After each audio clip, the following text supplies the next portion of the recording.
All right, ladies and gentlemen, it's time for another action-packed video from yours truly, Action Daxon. Fast decisions, real action, that's Action Daxon. So I gave you a little sneak peek of what we were working on. We went back to old school. What we have here is an original 5-seater, mid-travel, Toys for Big Boys sand rail. Some people call these sand rails, which I call them. Some people call them dune buggies. Dune buggies were more the Myers Manx with the Volkswagen motor as well. The Myers Toad and the El Lobos and El Diablos and all sorts of stuff that they've recreated. But this is kind of what started it all, was the sand rails. If you grew up the way I did, you had a Volkswagen sand rail. They were a beam front end. Then they started going to the mid travel. Now they got the long travel with twin turbos and superchargers and LS6, LS9s. And I've seen Teslas, I've seen diesels, I've seen Ecotechs. I've even had them all. I never had a diesel, but this is one of the originals. So it is a converted mid-travel with the front coil-over shocks, with the reservoirs up front, the bypasses, and then back here, the bypasses. The piggyback reservoirs are usually the coilovers back here with the piggybacks, but this is a super reliable Volkswagen motor. All you put in this thing is literally super unleaded. Yes, I run super unleaded. It's a bigger motor. It has a lot of goodies on it. So it has twin 44 Weber carburetors, completely tuned. It has the EMPI breather right here that goes into the valve covers for any type of blow-by. So those are all anodized fittings into the breather element, all on both sides right here. It does have the bolt-on valve covers. That stuff down there is just paint that's shipped at the bottom of the skid plate. But it does have the Petronics ignition. So this is a pointless ignition. There's no points. It does have a CB Performance electronic fuel pump with the fuel block-off plate, as you can see right there. Now, when you go to these Petronics, which are very, very nice, you don't have to mess with points like, you know, the OO distributors, some with the vacuum advance, some with not. You have to use the 8mm spark plug wires. These are 8.2, as you can see. The original ones will not work. There are some modifications that you'd have to actually do if you wanted to go and use these type of spark plug wires, but they're not going to work with the standard 009 distributor. So they're the 8.2s, 8mm performance, CB Performance spark plug wires. And then we also have power steering right here. So it does have power steering. It has the upgraded 003 rib bus transaxle. As you can see, the 3 ribs. It's got the CNC hydraulic clutch, hydraulic brake. It's got the 930 micro stub CV boots and axles there from the Porsche. They're the smaller ones. It does have electronic fuel pump. It does have all new bushings right here, the polyurethane bushings in the rear. There's electronic fuel pump with the shutoff valve. It's got the 3x3 trailing arms. It's got the twin Fox nitrogen or air shocks, like I said, with the shocks right here, like the bypass, and then adjustable front coilovers up here with the bypass. And then it does have an extended front beam on the car, and it has 4-wheel disc brakes all the way around. It has hydraulic, like I said, clutch and master cylinder, which you could see under here. And then it is fully adjustable pedals for any size driver. The great thing about this, folks, is I'm 6'2", 255 pounds. Yeah, I'm a little fatter now after the holidays, but I fit in the car extremely well. I fit in the car driving it. I fit in the car in the passenger side, and I even fit in the back with plenty of headroom. It's fully street legal, clean, clear Arizona title. It has headlights, taillights, brake lights. It's got lighted whip. It even has dome lights. Might be a little difficult to see, but I'll turn on the dome lights here. So here's the dome lights. It's got dome lights, headlights, tail lights, all sorts of stuff here. I don't know if they'll come on too well in the sun here. So the only thing that I think the bulb might be out on this one, but it has a bottom LED light, a top LED light. This one works, has lighted whip controls right back here where this plugs in. And then it has obviously your tail lights down there. All the interior lights and everything works. And then what I'll do is I'll turn on the electronic fuel pump. I'm gonna turn off everything here and it'll fire right up. There it is. It's got a reverse lockout, Jamar hill lock, if you can see right there, or parking lock, parking brake, your fire extinguisher, RPM gauge, purrs like a kitten.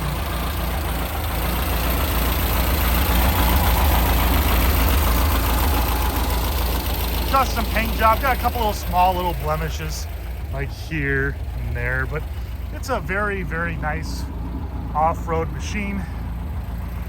It's got your windshield wiper, full glass.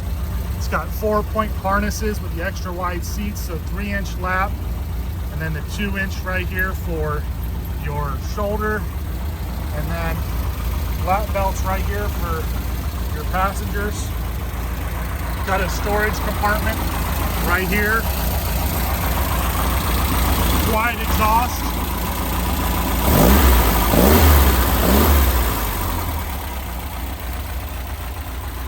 It's a very, very nice car, heavy duty, toys for big boys. So I'm gonna turn this off here just to show you. There's your painless wiring.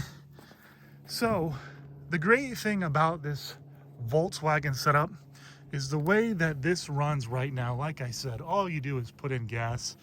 Way more reliable than any UTV or side-by-side out there. I've had numerous side-by-sides, UTVs. They are fun. The problem I have run into with the way that I drive is the belts break. Now they have the new Can-Am with the 7-speed transmission, which is cool, but you're talking, $45,000. So the only other one that's out there was the YXZ, which they discontinued, and the Honda Talon, which they discontinued. But the problem is those belts. Everywhere you go, you're blowing belts. I've blown belts. And belts now are $120, $130 for a belt. Then you got, take these things to shock therapy or MTS off-road and, spend another, $3,000-$4,000 for shocks to make it out here to drive and have fun. And this thing is super reliable. It's got the Fox shocks. It rides very, very nice for a dune buggy, for a sand rail, for a dual sport. And the main thing is it's reliable. All you have to do on these is every once in a while is adjust the valves, which they're very, very easy to do. You put a little bit of fuel in there and they will withstand the test of time. You have to ask yourself this. Pick out any Volkswagen Bug. So, for example, let's just start with a 1967. They're very popular. 1967 Volkswagens are still on the road.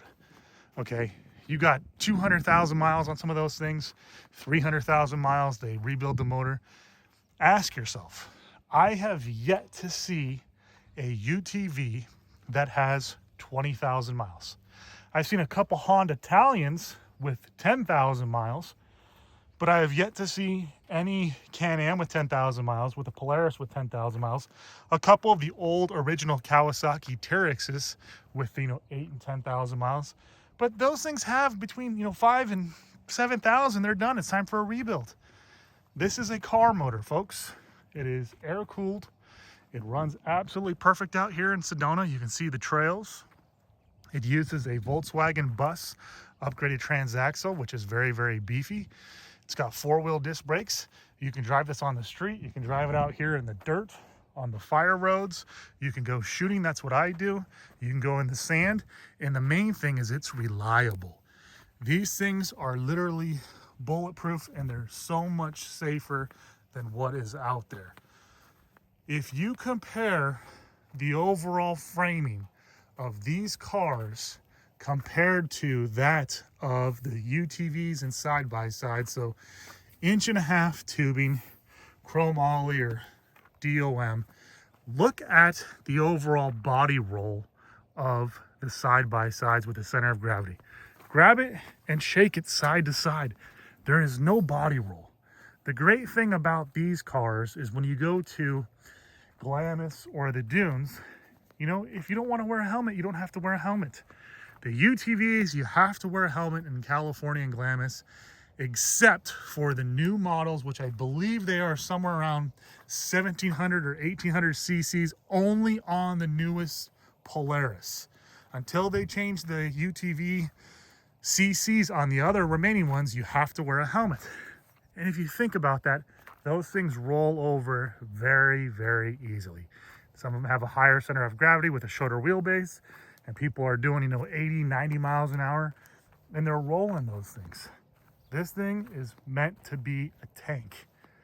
The Navy SEALs, the United States military, the armed forces have all used these vehicles long before side-by-sides and any type of UTVs. If you look at the Delta Force with Cheneth Racing Sandrail, that was the fast attack vehicle, FAV.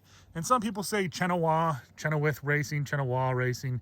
It's CHENOWTH. Shout out to them. Great cars. I think they still make them. Those were one of the actual original Sandrails. And then you look at now, they got Funkos that the military, I believe, are using. The Border Patrol and a lot of the patrols out in the Glamis sand dunes, they're using Funkos. You're not out running those things now with, you know, those twin turbo LS 1, 2, 3 motors, LS 9s. So the horsepower on these things is unlimited, folks.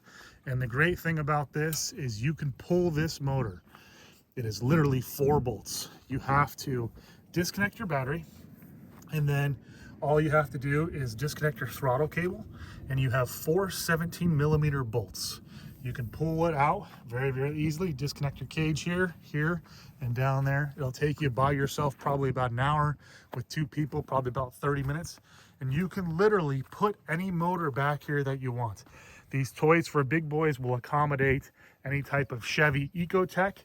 If you're not familiar with the Chevy Ecotec, they put those in the Polaris slingshots when they first came out in 2015 through, I think, 2020, 21. Now they have their own motor. They're really well-known motors that were in the Pontiac Solstice, the Saturn Skies. They put them in a lot of the Chevy Malibus. I think they're now 2.5 liter. They came out, I think, in like 92 or 93 with the VVT, variable valve timing. They had about 160 horsepower, and they started with 2.0s and then went to 2.2s. Then they came with factory superchargers. I'm not a fan of the factory superchargers, and I'm not a fan of the Ecotecs. I am a fan of the Ecotecs with an aftermarket turbo. Those are very, very cool. I mean, some of those things you can pump out, you know, 300, 400 horsepower, and then you get the Kennedy adapter for your transmission. And that's the great thing about this, folks, is you can put any type of motor you want back here and switch this to a liquid cooled motor. So people are doing, like I said, the Chevy Ecotecs. The adapter plate from Kennedy Engineering runs about 900 bucks now, maybe 1,000. I think they've gone up actually after COVID. You can put Subarus in there. I've had Subarus, great motors, you know, EJ20s, EJ25, you know, with the turbos out of the Legacy or WRX. Those are cool. They're putting them in Funkos. I've had a couple of the I think it's, what is it, the K20 motors out of a Honda. I had an F20B Blue Top. That was a fun little car. What else? I've had a couple of V8s, the 215 Buick V8, some 6-cylinder cars, the Acuras, those are really cool, the 3.2 Type S, J32s, those are cool, you can put those in there. Never had a Nissan, had one Toyota with a 2200R, that was kind of cool, but those things make wicked power on the Hondas, the Subarus. You know, like I said, if you want to put an Ecotec, you could put a Corvette motor back in here if you wanted to, like an LS1. The only thing you have to do is get your radiator and then your wiring harness, but the Subarus are going to be the cheapest. But you can pull this motor out all day. And literally, this is a $45,000 to $5,000 motor as it sits. 1915cc Petronics, like I said, pointless ignition. It's got the oil filter down below, which I put the magnets on, sand sealed pulley, power steering. It's got twin 44 Weber carburetors. It's got the empty breather element. The list goes on and on and on, but this thing is set up for reliability, folks, and that's the great thing. It's got a lot of things to prevent theft. It's got a removable steering wheel, which you can take off right here. So it just comes right off. You can take that with you, lock it up.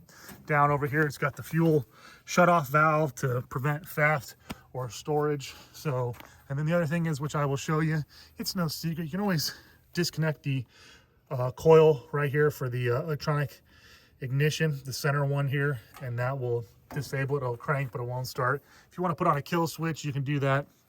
But like I said, it's street legal. I have my license plate off right now. But you can drive around, like I said, the back roads, the fire roads. It's got aluminum panels. All the panels come off. It's got four-wheel disc brakes, Jamar wheels and hubs, CNC pedals. The list goes on and on. It's even got the steps for your kiddies.